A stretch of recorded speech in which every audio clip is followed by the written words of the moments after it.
found that helpful. Drop a little emoji in the chat as well, because that I haven't heard that frame before. Yeah, you either have two options. You have kind of three options in TFRA, but you have two options really. You have a monthly payment way to compound interest and grow an account, or you have a lump sum money move. That's it.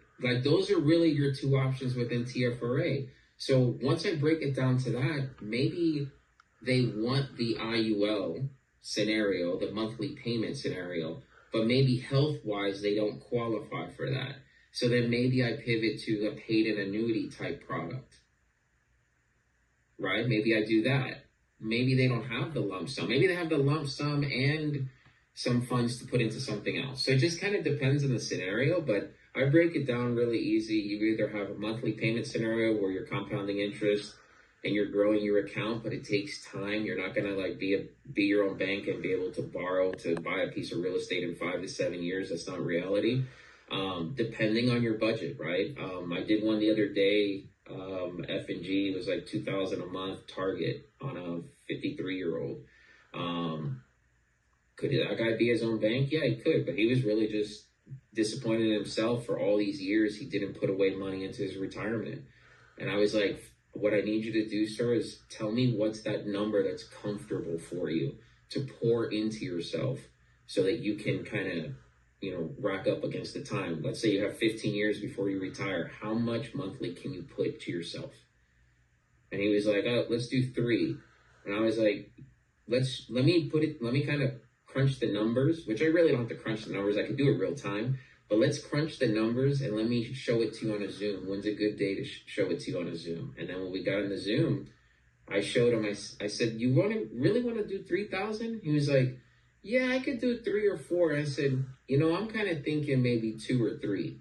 And this is why, because when you're having a bad month, you're going to be able to pay a lower premium, right? But 2,000 is comfortable. What I'll show you also is how you could overfund it and put more money into this account. And he was like, oh, I like that.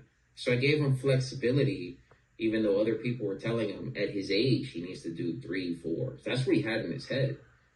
But I showed him different. Bernadette said something, and folks, we're going to go a bit sequentially here. We're going to walk through Tierra's sales process. We're at the qualification phase. But Bernadette asked a great question, and there's a great one from Tatiana that we'll get to in a moment as well. But Bernadette asked, I got a few times that when she tries to explain TFRA at that high level, there's pushback from the prospect that it's too vague. How do you overcome that? Why do people just move on? Why do your prospects just accept that reality and maybe Bernadette's aren't? I don't get that much at all. I used to get it in the beginning, but I don't get it at all nowadays. Is it tonality? Is it timing?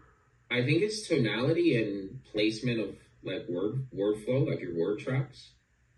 If you say it's simple in terms of you either have a monthly payment that you're compounding interest and it's growing, or you're doing a money move of some point, some sense, like a lump sum. That's really tax-free retirement, right? Now, tax-free retirement truly is not a TFRA rollover, like a 401k rollover. It's more of a tax-deferred. But we'll get into that if we get to the Zoom to kind of go over that.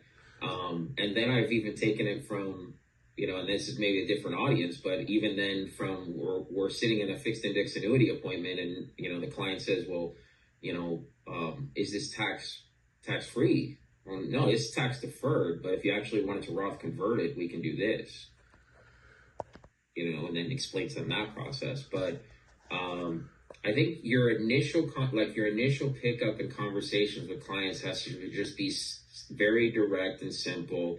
I keep it, I'll give you my exact flow of what I say. It's nothing complicated, but it's like, hey, Jared, this is Tierra, getting back to you on the TFRA information. First off, we're going to keep this conversational and really simple. Also, Jared, if you need to interrupt me, it's totally okay. I'm married for 20 years and I have 2 daughters, so I'm used to them interrupting me all the time. Men will laugh. Women will go, yes, sweetie, I'm going to interrupt you. Don't worry. You don't have to tell me. That's okay. They laugh, they giggle. But that's the point.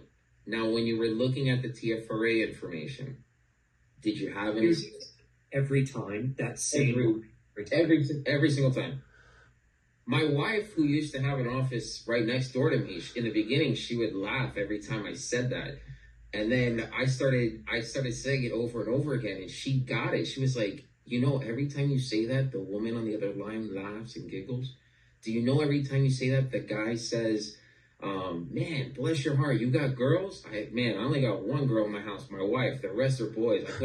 It just starts an instant conversation. Well, now I found out that you have kids, you have spouses, you have all that right off the cuff in like 20 seconds. And you've disarmed, you've identified yourself as somebody who isn't just a cold caller. Correct. Yeah. So when you were looking at the information, did you have any specific questions, or do you want me to give you a summary? They have to answer. Oh, I want a summary. First, perfect. Could I find out a little bit about you? Like, what's your current age? What is your goals? What are you trying to do? Just like basic conversation. What are you doing for retirement now? I kind of took apart a lot of the questions from the TFRA script and kind of, I'm going to say, Frankensteined it to my own, but I did, and I placed certain things in certain places to still come out with the same result. What are some of those lines, Tier, that you find powerful in that discovery? For example, I think you've already shared, a couple, the compound interest account, as well as kind of disarming through humor. What else do you find in that first call that helps you? Keeping it very conversational. This is not a sales call. Even when I text people or messaging people, I'm letting them know, like, hey, just so you know, I can't even sell you anything. I'm just trying to actually explain it to you. So it's kind of like Jim's message. It says, like, I don't even know what it says anymore, but like along the lines of, we can only help certain people, or, you guys probably know it better than I do. I haven't said it in like X number of years, but it basically says along the lines, like, I don't even know if I could help you. We turn away 70% of people. Yeah, so I kind of cut that in half and said, like, look, this is not even a sales call. This is more of me just explaining how it works. No pressure. You're not going to be forced into a sale or pushed into a Zoom. Even though, low key, I'm pushing them into a Zoom. At some point, that's what my whole plan or goal is. Here, I also love how you seed. Just hopefully people are picking up on that as well. And what do I mean by seed is that even in that first conversation, the things that you're saying are indicating, and you're leading that person to the second and the third conversation. You're talking about the Zooms, you're talking about the solutions, you're teasing things. And again, Tom's always on the call, and I know Seth does this as well, that they really, they sell on the forecaster and they drive to that. Yeah. And I use the forecaster.